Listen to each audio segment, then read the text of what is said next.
시편 60편 1절에서 3절까지 세 절을 같이 읽도록 하겠습니다. 같이 읽습니다. 시작. 오 하나님이여, 주께서 우리를 내던져 흩으시고 우리를 기뻐하지 아니하셨사오나 오 친히 우리에게로 다시 돌아오소서. 주께서 땅을 떨게 하사 갈라지게 하였사오니 그것에 갈라진 틈을 메우소서. 땅이 흔들리나이다. 주께서 주의 백성에게 어려운 일들을 보이시고 우리로 하여금 놀라게 하는 포도즙을 마시게 하셨나이다. 아멘. 앉으시 바랍니다. 우리 방금 시편 60편 지금 우리가 읽은 이 내용을 보면 다윗이 하나님 앞에 기도하는 내용이지요. 제가 아침에 얘기했듯이 이렇게 시편은 거의 각 장마다 다윗이 하나님 앞에 기도하는 내용을 기록하고 있습니다. 시편 60편에 제목을 붙인다면 승리도 패배도 주님으로부터 온다는 것입니다. 가령 우리가 승리를 했다면 주님 때문에 승리를 한 것이고, 패배를 했다면 그것도 하나님께서 우리로 하여금 깨닫게 하기 위해서 패배를 허락하신 것입니다. 여러분, 이스라엘 백성들은 전쟁을 수없이 치루었습니다. 다윗도 전쟁을 수없이 치루었습니다. 그런데 보세요. 다윗이 승리할 수도 있었지만 또 실패할 수도 있었습니다. 그런 승리와 실패조차도 주님께서 컨트롤하고 계신다는 거 다윗은 믿었습니다. 그러니까 우리가 승리를 했던 패배를 했던 우리가 해야 할 일은 하나님 앞에 무조건 감사해야 됩니다. 우리가 승리를 했을 때는 그 승리의 기쁨을 하나님 앞에 돌리고 감사하고, 패배를 했을 때는 하나님께서 이 패배를 허락하신 것은 분명히 저에게 교훈을, 레슨을 주시기 위해서 패배를 주신 줄 믿습니다. 그리고 하나님 앞에 감사드리면 그 패배를 하나님께서 언젠가는 승리로 바꿔주십니다. 여러분, 우리 그리스도인은 어떤 상황에서도 실망을 해서는 안 됩니다. 실망은 아주 사탄이 좋아하는 것들입니다. 여러분, 사람은 쉽게 실망하고 쉽게 낙심합니다. 그러나 하나님의 백성들은 어떤 상황에서도 실망하고 낙심해서는 안 됩니다. 여러분, 실망, 낙심으로 말하자면 다윗처럼 정말 낙심이 되고 실망될 일이 어디 있겠습니까? 여러분, 다윗은 정말 나라를 위기에서 건졌습니다. 그 팔레스타인 적군인 골리앗으로부터 나라를 구했습니다. 그로 말미암아 백성의 칭송을 받았고, 그 백성의 칭송을 받은 이 다윗의 모습을 보면서 그 시기에 불탄 사울 왕은 이 다윗을 죽이려고 했지 않습니까? 도망자의 삶, 언제 죽임을 당할지 모르는 그런 상황에서도 다윗은 낙심하거나 좌절하지 않았습니다. 그러니까 우리가 이 세상 살아가면서 잘 될 때도 있고 안 될 때도 있고 승리할 때도 있고 패배할 때도 있고 그러지만 우리는 의연한 자세를 가져야 됩니다. 자, 이제 이런 걸 생각하면서 이 시편 60편 1절에 들어가기 전에 이런 내용이 있습니다. 여러분 보세요. 수상 에돗에 맞추어 악장에게 준 다윗의 믹담이라는 의미가 뭐라는 것 자세하게 설명했습니다. 그가 아람 나하라임과 아람 소바와 싸울 때에 요압이 돌아와 소금 골짜기에서 에돔을 쳐서 12,000명을 죽이니 이로 인해 교훈을 주기 위하여 지은 시라, 이렇게 기록하고 있습니다. 여러분, 사실 성경 66권은 우리에게 다 중요한 교훈을 주고 있습니다. 자, 그럼에도 불구하고 여기에서 주신 교훈이 무엇인가? 특별히 시편 60편을 통해서 하나님께서 우리에게 주신 교훈이 무엇인가를 이제 우리가 공부할 터인데, 여기에 그 소금 골짜기에서 에돔을 쳐서 12,000명을 죽이니 이로 인해 교훈을 주기 위하여 진실하는데, 여러분 에돔 족속, 그 에돔이라는 나라가 누구의 후손입니까? 에서는 누구와 쌍둥이 형제였습니까? 바로 이스라엘과 형제였습니다. 형제. 쌍둥이 형제였습니다. 에서가 먼저 나왔어요. 야곱은 에서의 주여 다리를 붙들고 여러분 그 성경에 보면, 창세에 보면 복중에서 형제들이 싸웠다고 그랬습니다. 아마도 야곱이 태어난 날은 똑같은데 이왕이면 내가 먼저 나가야지, 형의 발목을 붙잡았습니다. 그 어머니의 뱃속에서부터 싸움이 시작이 됐습니다. 그 모든 것이 다 하나님의 뜻 가운데서 물론 이루어졌지만, 에서의 행동을 보면 그는 장자, 여러분 보세요. 장자로 태어난다는 의미가 뭔 줄 아십니까? 그 당시에 하나님께서 그 아브라함에게 너는 내 고향 친척을 떠나서 내가 알지 못한 곳으로 가라, 그 명령에 순종하고 정말 갈 바를 모르면서도 순종하고 갔습니다. 그 아브라함의 믿음을 보시고 우리 창세기 12장에 보면 하나님께서 뭐라 하십니까? 내 민족을 통해서 땅 위의 모든 민족이 복을 받고, 너를 축복하는 자가 복을 받고 너를 저주하는 자가 저주를 받을 것이라. 아브라함을 복의 군원으로 그런 복을 주셨습니다. 그리고 그 후손을 통해서 인류의 메시아가 오실 것을 하나님께서 약속하지 않습니까? 만일에 순서대로 말하면 이제 아브라함에게는 정식으로 사라와 사이에서 태어난 아들이 하나밖에 없었습니다. 이삭. 근데 이삭은 쌍둥이 바로 에서와 야곱을 낳지 않습니까? 근데 순서로 말하면 에서가 먼저 태어났으니까 마땅히 장자지요. 그러니까 아버지의 대를 이어갈 것입니다. 아브라함의 자손으로, 그 다음에 이삭의 자손으로, 그 이삭의 자손인 그를 통해서 인류의 메시아가 오는 것이죠. 그런데 성경은 뭐라고 그러십니까? 에서는 너무나도 가벼웠습니다. 그 복의 기준도 가치도 몰랐습니다. 그 장자로서 그게 어떤 의미인지조차 몰랐습니다. 야곱은 알았습니다. 야곱은 영적인 복을 육신적인 복보다 더 중요하게 여겼습니다. 그런데 에서는 오직 육신의 것밖에 몰랐습니다. 옛날에 히브리서 공부하면서 우리 자세하게 공부했지 않습니까? 여러분 한번 그 부분을 다시 한번 보십시다. 여러분 잠깐 히브리서 돌아가 봐요.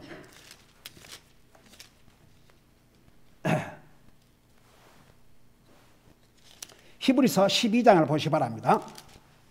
15절부터 보세요. 우리 수요일 날 히브리서 공부하면서 자세하게 이 부분을 전했습니다마는 15절부터 보시기 바랍니다. 412페이지입니다. 15절에 보니까 부지런히 살펴 하나님의 은혜에 이르지 못하는 자가 없게 하고 쓴뿌리가 돋아나 너희를 괴롭게 하거나 그것으로 말미암아 많은 사람이 더럽게 되지 않도록 할지니, 그래놓고 이것은 음행하는 자나 혹은 먹을 것 한 조각을 위해 자기의 장자권을 판 에서와 같이 속된 자가 있지 아니하게 하려 함이라. 이 육신의 빵을 위해서 여러분 이삭의 뒤를 이을 장자의 그 자리가 어떤 자리인데, 그 후손을 통해서 인류의 메시아가 오시는 영광의 그 위치를 빵 한 조각에 팔아버린 속된 자, 천한 자가 되고 말았다가 말입니다. 여러분, 누가 하나님 앞에서 귀한 사람인 줄 아세요? 영적인 것을 소중히 여기는 사람. 하나님을 소중히 여기고, 하나님 말씀을 소중히 여기고, 하나님의 교회를 소중히 여기고, 내 영적인 삶을 어떤 육신의 어느 것보다도 더 소중히 여기는 이 사람이 값지고 귀한 사람입니다. 여러분, 어떤 사람들은 이런 복된 위치를 하나님이 주셨는데도 그 기회를 망쳐버린 거죠. 보세요.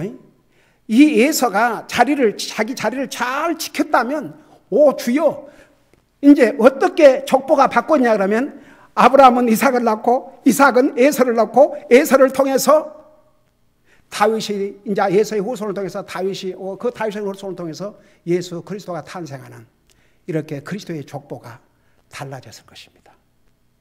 그런데 에서라는 이름은 없습니다. 얼마나 서글픈 일입니까? 여러분, 예수님의 12제자 많지도 않고 12제자 중에 가룟 유다, 예수님이 12제자 중에 한 사람이 되는 그런 복된 기회를 주셨지만 그는 결국 예수님을 파는 배신자가 되고 말았습니다. 이것을 넓게 활용하면 하나님께서 우리 인생들로 하여금 지옥 가지 않고 구원받고 하늘나라 갈 수 있는 길을 열어주셨음에도 불구하고, 육신 사는 것은 그렇게 막 목을 메고 하면서도 자기 영원히 살아야 될 자기 영혼이 만일 하나님 믿고 구원받지 못하고 죽으면 영원한 지옥에 가는데도 그런 건 아랑곳도 없이 삽니다. 저는 생각만 해도 끔찍해요. 여러분, 지옥. 여러분, 세상에서도 아주 험악하고 처참한 걸 지옥과 같다 그러지 않습니까? 옛날에 LA에 큰 불이 났어요. 그 기자들 중에서 하나님 믿는 사람들은 그렇게 많지 않은 것 같아요. 그 기자들이 뭐라고 보도한 줄 아십니까? 마치 지옥을 보는 것 같았다고. 아이고야, 그 표현은 아주 성경적이네. 지옥은 불타는 곳이니까. 그러면서 그들은 안 믿어요. 세상에 안 믿는 사람도 험하고 정말 무시무시한 것을 지옥이라고 그럽니다. 지옥 같다고. 지옥 같은 생활, 지옥 같은 삶. 공산주의 국가에서 그 고통당하고 사는 사람들을 지옥과 같은 삶을 산다고 그러는데, 그 지옥은 영원한 장소입니다. 세컨드 찬스가 없습니다. 하나님께서 그런 복된 기회를 주셨음에도 불구하고 그저 오직 이 사는 것만 그저 신경 쓰고 오는 세상은 상관도 하지 않고 사는 사람들 얼마나 많으십니까? 그러니까 지옥에는 누가 간 줄 아세요? 그런 사람들 가는 거예요. 하나님은 우리 인류에게 구원의 길을 열어주셨지만 그 길을 택하지 않는 사람들은 결국 자기가 지옥을 택해서가 아니고, 예수님을 택하지 않은 사람은 사탄의 추종자가 되고 사탄이 가는 지옥에 갈 수밖에 없습니다. 그게 하나님의 말씀의 가르침입니다. 예수는 정말 속된 자고 정말 어리석은 자였습니다. 하나님께서 그로 하여금 장자로, 큰아들로 아버지의 대를 이을 그 위치에서 태어나게 하셨음에도 불구하고 그는 그야말로 팥 한 그릇에 자기 장자권을 팔아먹었고, 그리고 자기 장자권을 아주 업수히 여겼다고 그랬습니다. 참 소세드죠. 자, 보세요. 나중에 이스라엘 백성들이 이집트에서 나올 때 에돔은 그들을 안 도와줬습니다. 형제 후손들입니다. 여러분, 이스라엘 백성들이 이제 그 가나안 땅을 가기 위해서는 그 에돔에게 하나님께서 그 지역을 주셨지 않습니까? 그래도 이삭을 생각하셔서 에서에게 그 한 지역을 주셨어요. 그러니까 거기를 통과만 이제 하는 거죠. 그리고 하나님께서 분명히 에서에게 주신 땅은 너희들에게 단 한 치도 안 주신다고 분명히 약속하셨어요. 하나님께서 또 그렇게 그 이삭의 아들이기 때문에 그런 이렇게 또 보호를 해 주셨어요. 그래서 모세가 그랬지 않습니까? 사랑을 보내서 우리가 절대 물도 그냥 먹지 않고 사 먹겠다. 만일 물을 먹어야 된다면 양식도 사 먹겠다. 우리가 절대 그 손해를 끼치지 않으니까 그냥 큰 길로 지나가게만 해달라. 그런데도 거절했지 않습니까? 그리고 나중에는 정말 그 후손들이 이스라엘의 원수가 돼가지고 이런 전쟁을 치루어야 했습니다. 그래서 이제 그 요압은 다윗 왕의 장수였습니다. 그래서 지금으로 말하면 이제 군대를 이끄는 총책임자였죠. 그 요압이 군대를 이끌고 가서 이 에돔 족속, 그러니까 여러분 우리 한국하고 이스라엘하고 어떤 면에서 좀 비슷한 점이 있는데, 우리 한국은 외국 나라를 이렇게 침범해서 먹으려고 하지 않았어요. 그 대신 외국에서 침략해 오면 일어났죠. 이스라엘도 마찬가지입니다. 그리고 가나안 땅은 하나님께서 이스라엘 백성들에게 왜 그 땅을 주셨는지 그 이유 아는 사람. 왜 가나안 땅을, 그렇죠. 가나안 백성들이 온갖 악을 행하고 우상 숭배하고 그야말로 그들의 악이 넘쳐났습니다. 그래도 하나님께서 참아주셨어요. 더 이상 하나님께서 참아주실 수 없을 만큼 악이 가득 찼습니다. 그래서 하나님께서 그 가나안 젖과 꿀이 흐르는 땅을 빼앗아서 그걸 이스라엘 백성들에게 주신 거예요. 그러니까 보세요. 근데 이 이스라엘 백성들이 이제 나라를 이루고 사는데 자꾸만 이렇게 전쟁을 걸어오는 거예요. 결국은 싸울 수밖에 없었습니다. 그러니까 형제로 출발을 했지만 결국은 원수가 돼서 지속적인 전쟁을 하고 살아야 했습니다. 그게 참 인류 역사의 비극이라면 비극이지요. 여러분, 살인이 최초에 어떻게 일어났냐? 형제가 형제를 죽이는 것으로부터 살인이 시작되지 않습니까? 그러니까 참 인류 역사는 비극입니다. 그게 다 어디서부터 왔냐 그러면 하나님의 말씀을 불순종하고 범죄함으로 그런 결과를 가져오게 한 것이죠. 그래서 특별히 이 시편 60편에서 우리에게 주신 교훈을 크게 두 가지로 나눌 수 있다면, 그 첫째는 제가 서론에서 얘기한 대로, 또 그리고 시편 60편의 제목이라 할 수 있는 승리도 패배도 다 주님으로부터 말미암은 것이라는 교훈. 그 다음에 두 번째는 고난 중에는 기도를 해야 한다는 것, 그것을 교훈해 주고 있습니다. 지난번 시편 59편을 공부하면서 우리 배웠지만, 여러분, 사람은 급하면, 뭐 하나님 안 믿는 사람이야 잘 모르니까 그러지만, 하나님 믿는 사람도 급하면 사람 먼저 찾으려고 그래요. 가령 예를 들어서 여러분 보세요. 여러분 당장 돈이 지금 얼마가 필요한데 돈을 빌려야 되는데, 보통 사람들이 어떻게 해요? 혹시 나에게 돈 빌려줄 사람이 누가 있을까? 그래요, 안 그래요? 여러분 돈 빌려본 적 없어요? 응? 그거 없는 삶을 살았다 하면 아멘, 할렐루야야. 할렐루야. 여러분이 급하게 진짜 돈이 필요하다. 근데 보통 사람은요, 누구한테 빌릴까? 먼저 그 생각이에요. 근데 하나님의 사람은 하나님 앞에 사정을 알아야 됩니다. 우리의 사정을 하나님보다 더 잘 아시는 분은 없습니다. 여러분, 솔직히 말해서 우리 자신은 한 치 앞을 내다볼 수 없지 않습니까? 너는 내일 일을 자랑하지 말라. 그날 하루에도 무슨 일이 일어나는지 너는 알지 못한다고 그랬어요. 우리가 우리의 사정을 잘 알 것 같지만 천만의 말씀이에요. 여러분, 1년 후에 여러분이 어떤 상황이 될지 여러분 자신 있으세요? 확실하게 알 수 있어요? 몰라요? 근데 우리의 내일도 아시고, 일주일 후도 아시고, 한 달 후도 아시고, 1년 후도 아시고, 10년 후도 아시고, 영원토록 우리의 미래를 다 아시는 하나님만큼 우리 상황을 잘 아는 사람은 이상이 없습니다. 여러분들은 알 것 같죠? No. 우리 몰라요. 하나님만이 아십니다. 그러니까 우리 믿는 사람은 항상 하나님을 먼저 찾는 것. 그게 그냥 우리 몸에 배야 됩니다. 여러분, 그것이 바로 쉬지 않고 기도할 수 있는 비결 중에 하나입니다. 항상 하나님을 찾는 거예요. 항상. 시도 때도 없이 하나님을 찾는 거예요. 그 하나님을 찾는 사람에게 하나님께서 모든 좋은 것으로 주신다고 그랬어요. 하나님을 찾는다.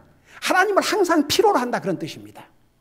그래서 여러분, 가령 예를 들어서 그런 상황에 들어가면 안 되겠지만 그런 상황이 되면 하나님, 제 모든 상황을 가장 잘 아시는 하나님, 제가 지금 이런 상황이 있습니다. 저를 도와주십시오. 그러면 하나님께서 항상 사람을 사용하시기 때문에 누군가의 마음을 감동을 하셔가지고 이제 그런 생각이 나게 하겠지요. 누구한테 연락을 해봐라. 그렇게 하나님께서 역사해 주십니다. 그러니까 우리가 시편 60편을 통해서 우리에게 주신 교훈 두 번째는 고난 중에는 기도를 해야 한다는 것입니다. 기도. 항상 기도. 기도는 하나님을 찾는 것입니다. 여러분, 아침에도 하나님 찾고 낮에도 하나님 찾고 무엇하든지 하나님 찾고, 저는 진짜 그런 믿음의 어머니를 제게 주셨다는 게 너무 감사해요.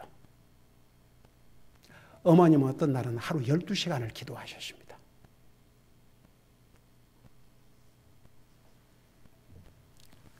정말 대단한 어머님. 한 번은 아침에 이제 산책도 하시면서 운동도 하시면서 어떨 때는 점심때가 다 돼서 오셔요. 처음에는 깜짝 놀랐어요. 그러더니 기도하고 한다고 걱정하지 말라고. 근데 그 동부에 보면 나무들이 많이 있지 않습니까? 나무들이. 여기는 이렇게 랜드스케이핑을 하지만 주택을 지으면 나무를 갖고 와서 심지만 거기는 나무들이 자연적으로 있는 곳에서 나무를 잘라내고 집을 지어요. 그러니까 그 주변에 이렇게 작은 산들이 많이 있습니다. 그래서 그 사람이 들을 수 없는 조금 안으로 깊숙이 들어가서 한 번은 거기를 찾아갔는데 주여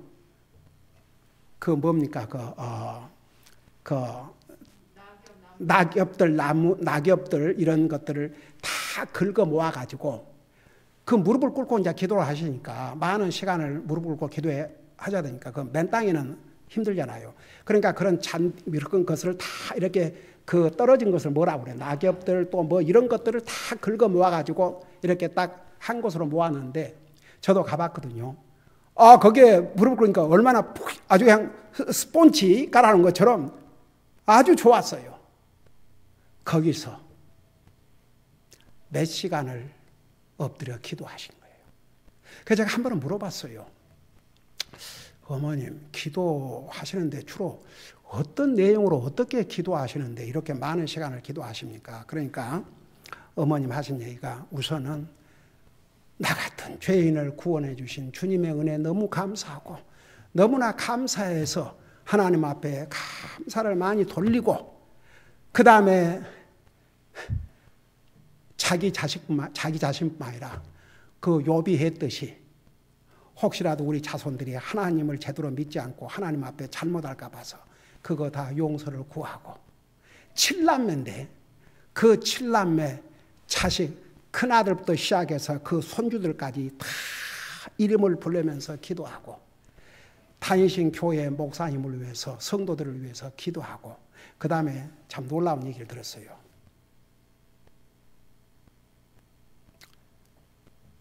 이스라엘 나라를 위해서 기도하고 이 나라를 위해서도 기도하고 한국을 위해서 기도하고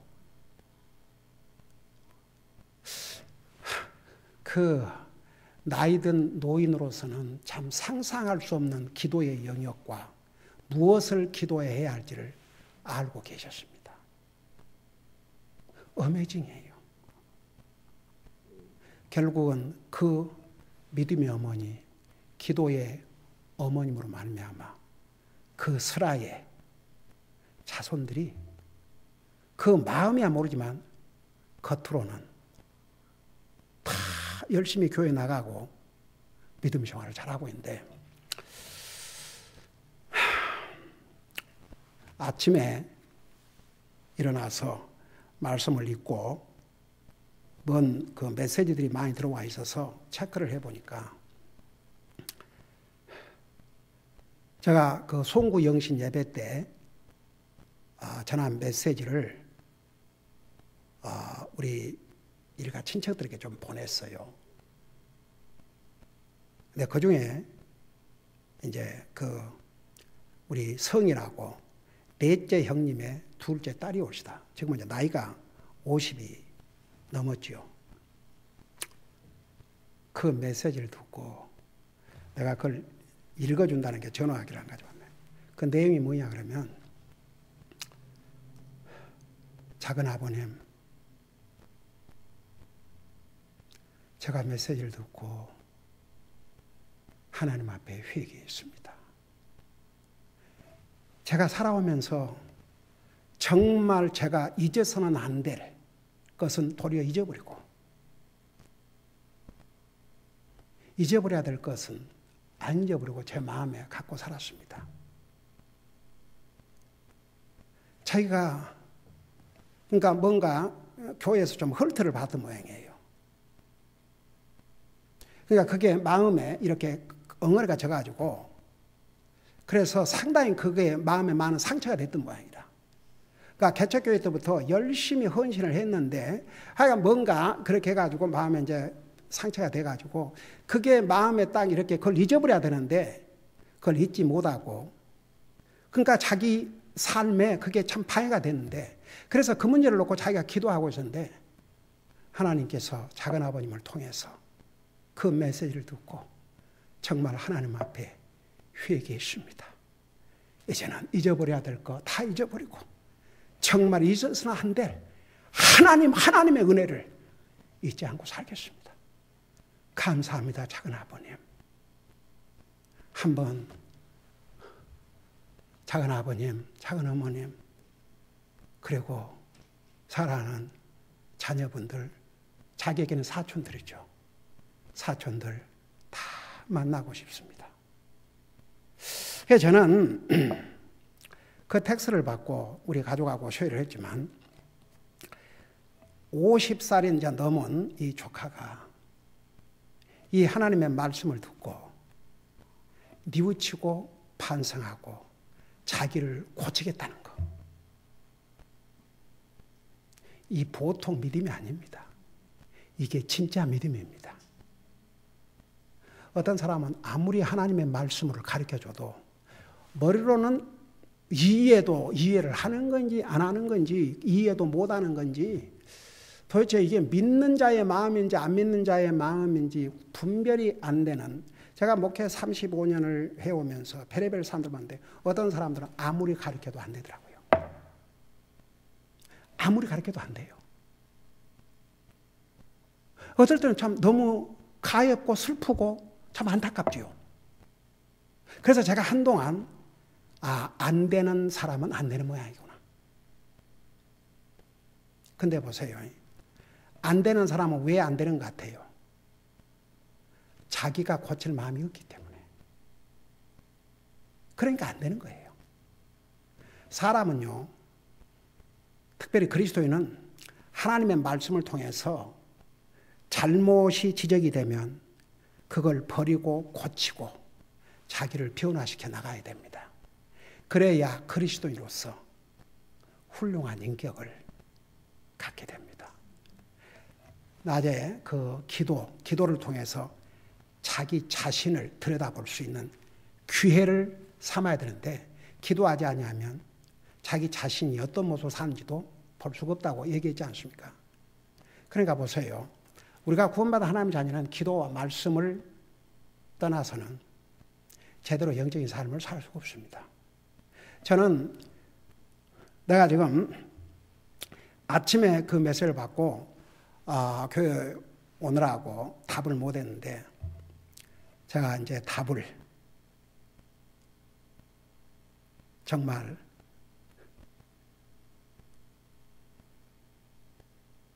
아무리 내 조카지만 목회라는 목사의 입장에서 그가 성도라고 생각하고 내가 목사로 생각해봐요. 목사가 전하는 하나님 말씀을 듣고 그런 자세를 갖는다면 그보다 아름다운 모습이 어디가 있겠습니까? 그래서 격려하는 좀 편지를 자세하게 해서 보내려고 아침에 그냥 왔습니다. 여러분,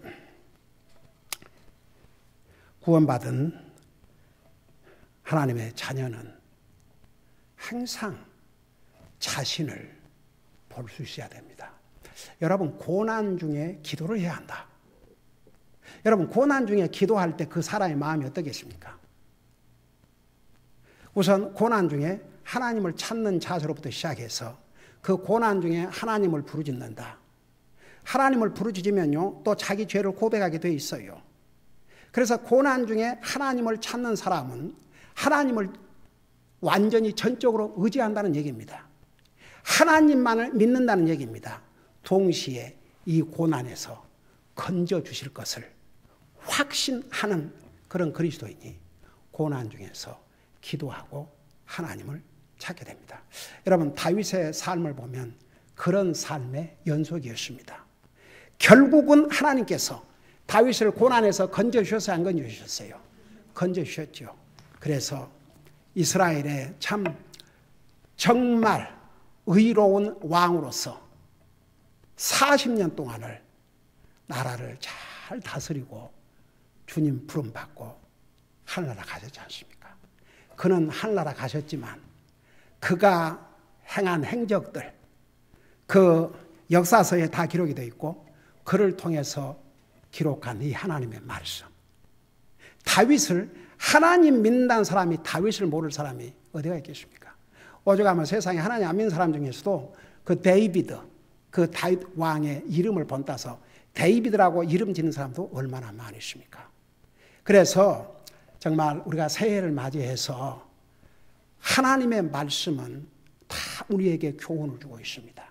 근데 그 교훈을 내가 받아들이고 어플라이를 해야, 프랙티스를 해야 진짜 나에게 유익되는 교훈이죠. 듣고도 지나가 버리면 절대 우리의 삶은 바꿔지지 않습니다. 하나님께서 우리 한 사람 한 사람을 통해서 계획하신 그 뜻을 정말 100분의 1도 못 이루고 세상을 떠날 수 있습니다. 그러니까 정말 항상 하나님의 말씀을 통해서 교훈을 받아야 됩니다. 그 교훈을 우리의 삶에 어플라이 해야 됩니다. 그리고 우리가 승리했을 때나 패배했을 때나 항상 하나님 앞에 감사드리고, 여러분, 우리가 승리했으면 그 기쁨을 하나님과 나누고, 우리가 실패를 했을 때는 그 실패를 통해서 하나님이 깨닫게 하시고자 하는 그것이 무엇인가를 깨닫게 해달라고 기도하시면 절대 낙심 안 해요. 그리고 항상 하나님을 찾는 삶, 그러면 100% 우리에게 복이 되고 어떤 상황에서도 우리 영적인 삶에 해가 되지를 않습니다. 손해를 받을 필요가 없습니다. 기도하십시다. 사랑의 아버지 하나님, 새해를 맞이해서 아침 성경 공부 시간에는 우리가 과연 율법 아래 살 것인지 은혜 아래 살 것인지 우리가 택해야 되고, 또 낮 예배를 통해서는 기도하지 않는 것이 죄라는 것을 배웠고, 또 오후 예배를 통해서는 이 시편 60편을 통해서 승리도 패배도 주님에게 달려있다는 것, 그리고 항상 하나님의 말씀으로 교훈을 받고 우리가 고난 중에 하나님을 찾고 하나님 앞에 기도해야 함을 배웠습니다. 오늘 우리에게 주신 이 말씀들을 우리가 잊지 않고 우리의 마음에 새겨서 우리의 삶에 적용할 때 이 말씀을 주신 주님을 기쁘게 드리고 우리 자신의 영적인 삶은 더욱 풍요하고 기쁘고 감사가 넘치는 삶이 될 줄로 믿습니다. 이런 삶을 살 수 있도록 계속 주의 성령님께서 우리를 도와주시옵소서. 감사합니다. 사랑합니다. 예수님의 이름으로 감사 기도하옵나이다. 아멘.